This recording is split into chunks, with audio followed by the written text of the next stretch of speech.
some sort of brothel. We'd set it up, we'd block the extras. But you know what? Let me back up a bit. Just before then, there was this actor they brought to me to play a character in a scene earlier in the day. And I was like, oh, I don't think he's the best fit for that scene. But you know what? I spoke to him and we'll probably use him for the scene behind the brothel. And he was like, okay, he'll wait. He has nothing to do and he just wants an opportunity to show what he can do. And we're like, yeah, fine. So fast forward to that evening. You and Stan rehearse the scene. I yell action. You hit your mark. You take your lines. And I think at the end of the sequence, you're both supposed to walk off camera and I'm going to yell cut. But in this take, you finish your lines and then you, Baaj Adebode, had the bright idea to turn to an extra and improvise. You say something to him. Do you know what I said? I can't remember, but you asked him for directions. And that wasn't in the script. And you're asking him for directions. I can hear the script supervisor furiously flipping the page, going like, where is this coming from? It's not in the scene. And everyone behind the camera is holding their breath. Because on some level, we're afraid that the extra is going to break character. But you know what happens? Well, what do you do? He acts his tits off. He responds so effortlessly. It was almost mind-bendingly good. When you take his response, turn to Stan, and both of you walk off, and I yell cut, everyone begins to clap for the guy. Because we did not think that it could get any better. If anything, your improv and his response made it more lifelike and more real. And I think I turned to the script and I said, now that's a print. That's what we're using. And yeah. So why can't I remember at all? It's not even almost, I'm like, there's no part of my mind that is almost remembering this thing ever happened. It did. So now I'm going to probably have to watch Momoma and just find it. People should. Yeah. When it's available. When it's available, It's a crime drama, yes. But for sure, once it's out, I'll come and tell you. Definitely, we will. Yeah, we will. definitely. So has anything like that happened to you?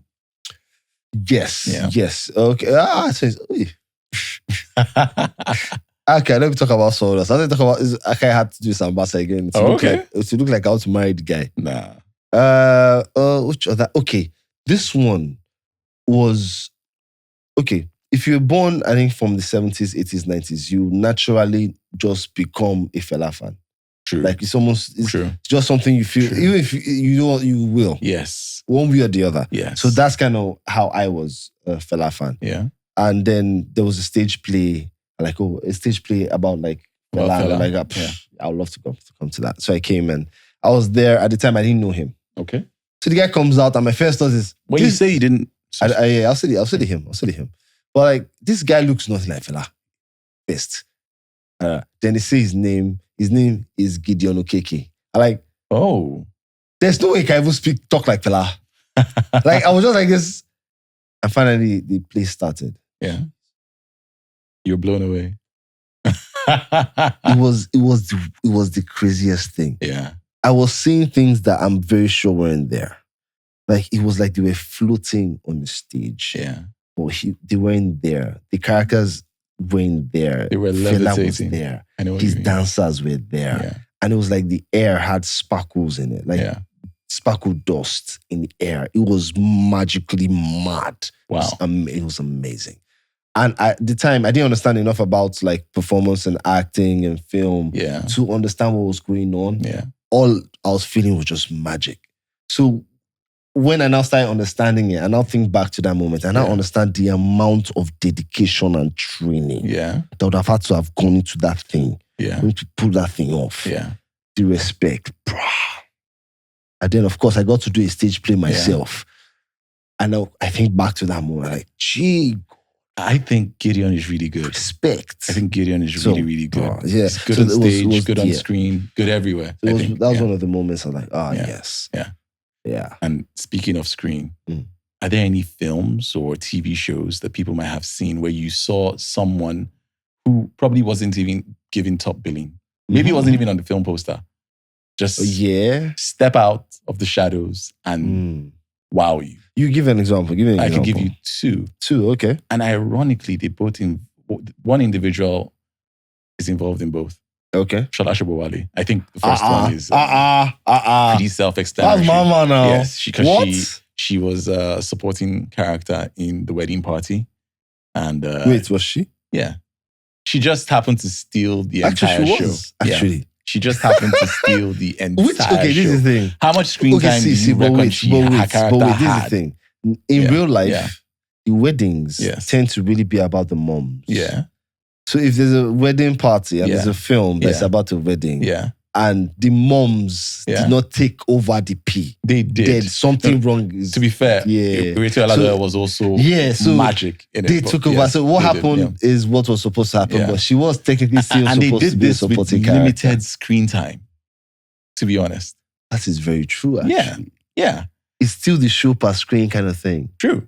Oh, because you'd expect the leading actors to, I mean, it goes without saying, you're talented, you're giving the amount of on-screen real estate to carry everyone along and to make people fall in love with you and the character.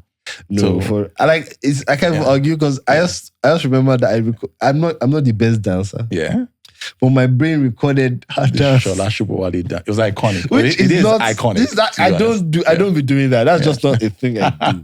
It's just not a thing I do. Yeah. But once I happen to be on the dance floor one bear and you have to shout through something. Yeah. I put the chest out. I just throw it in there, just like playing home. I was like, oh, I know that dance. The second performance I can think of off the top of my head that really just did it for me was King of Boys. Now that film originally is about 3 hours long. How much screen time do you think Tony Tones had in the entire? Basically, she was fire from jump. Every time she was on screen, she was sucking all oxygen out of the room. And to me, the climax of it was when Shola Shobowale herself, present-day version of the character, was in police custody. She got to talk to her younger self. Tony Tones was in the room with Shola Shobowale. And she was Shola Shobowale. Blow for blow. Cadence for cadence. Breath for breath. The levels of that thing. Like before you start even breaking down the fact that she was able to connect on that level as far as playing another human being is concerned. Have you ever been working with maybe a much older actor that you watched on TV and you obviously hold in high regard? Yeah. And during the scene, that creeps into your mind.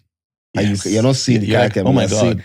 I'm sharing a scene with this person. That has happened to me quite a couple of times. Me too. And I'm sure that probably would have happened to her. So that's even there. Yes. But that cannot. No. She was so dialed in. She zoomed in so completely. It was incredible to watch.